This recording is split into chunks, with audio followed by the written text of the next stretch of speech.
You need to be educated and be able to walk them through what's best for them. So I love that you said listening and being open. So now let's apply that to the number one secret to buying cryptocurrency with, or buying real estate with cryptocurrency. So what's the number one secret when it comes to mine? And maybe you can tell us a little bit about maybe the first transaction, how this has all kind of come about. Well, listening to your client, obviously, when this person found me, I thought, okay, this guy is either insane, he's trying to pull one over, or he's serious, and the more I talk to him, you get to know who your clients are. And he was dead serious, and so I thought, oh my gosh, I better get to work here. And, at that time, there weren't a lot of options with purchasing. And since then, there's collateralized loan options. There are a lot more banks that are willing to count it as an asset. So, it's still, it goes back to listening. When I have clients call me, or potential clients call me every week, not really knowing what their options are. So you need to be educated and be able to walk them through what's best for them.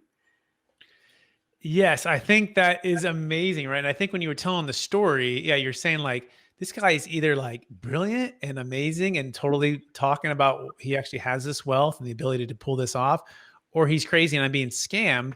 But you were opened enough to explore that. So walk through that process of step by step and some of the hurdles that you had to overcome along the way to make this thing actually go.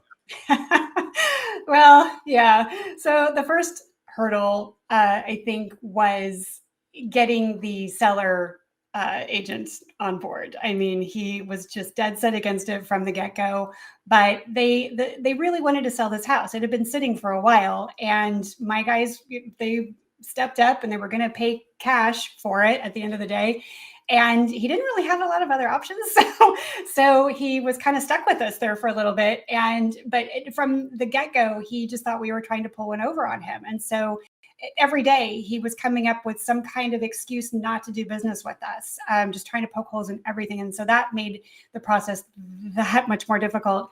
The other hurdle that we had to jump over was the transfer of funds. We didn't have an escrow company at that point that was set up with a payment processor that could actually do the conversion.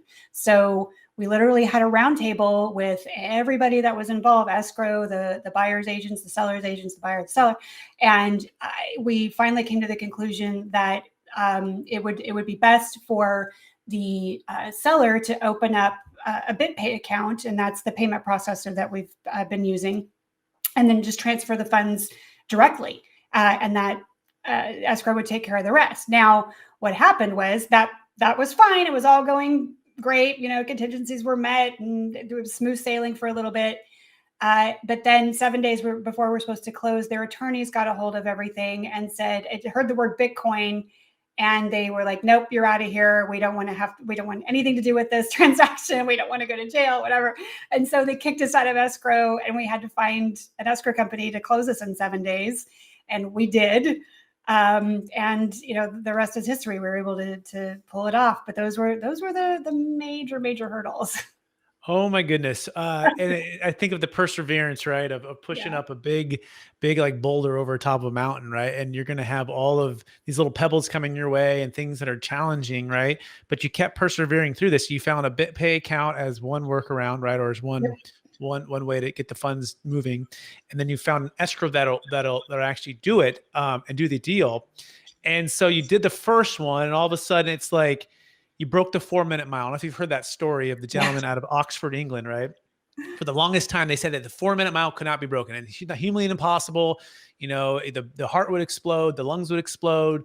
Like, no one can do it. And no one did it until one guy did it at 3 minutes and 59 seconds. And then within about, I think the next 10 or 11 months, another 30 or 40 people did it as well. Like, it broke it. So